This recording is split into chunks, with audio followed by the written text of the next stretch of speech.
To ka koro watieko ni wach ni odhi rumo nang'o in kinene nikech en kamoro ma ji te wacho ni ji pok nonene kata mana polis kata mana jojeshi jo army modonje ndara ndalo mane gidonje ndara ne 1982 ma kata jomoko kuomo ne pok onyuol. Doneno ka ne gidok kendgi nikech gikia gima gidilo giwene ng'ato dolo ko sirkal ng'ato ko sirkal onge kata polise mane goji kata doneno ka koro nyoro nyocha ne gichako miji chiemo nikech yamo loko siasa ka indi sana telo ma ker ni goni shida minyo bedo go maduong' en kikiana dui ni en nga aparo sama wuoye ni jok mana sirkal ok na dui gin nga gikia aparo for a long time mane oteku mar Gen Z gi koso mane nyao margi bedo ni jatendgi malong'o ma ji ong'eyo tonge mane kaka siasa lokore dhi mane siasa mambele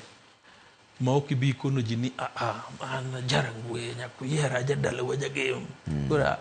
wajagem so what kuro wadwa yedi kaka agenda ni setima ko hiyo okay kuro jajana kacho go dala idwa tima go setima ko hiyo biro gi pesa bijugo leo akaje hiyo jaka jipeji ke chal kama history hiyo kuro shida mantie kaka nene eni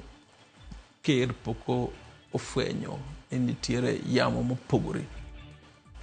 and podo nene ni kama chalo jakom nyalo konye. In fact ka chigni gi Jacob Dako ni kik chake dhe wachno we wach ni endo los wach joma ne sirkal okaw musik gi gilose ke gin okay anda neno ni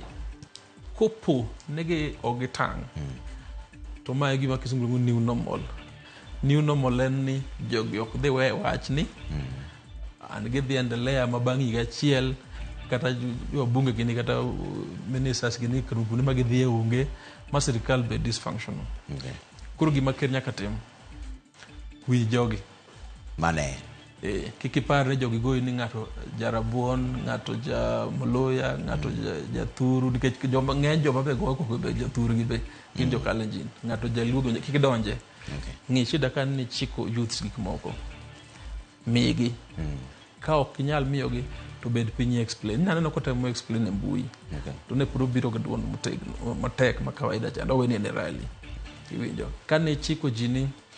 ni ng'ata mo okwalo tingo musike we jogo tingo musike okay ka wacho ni Kenya chik moro rach chik no en marwok mari okay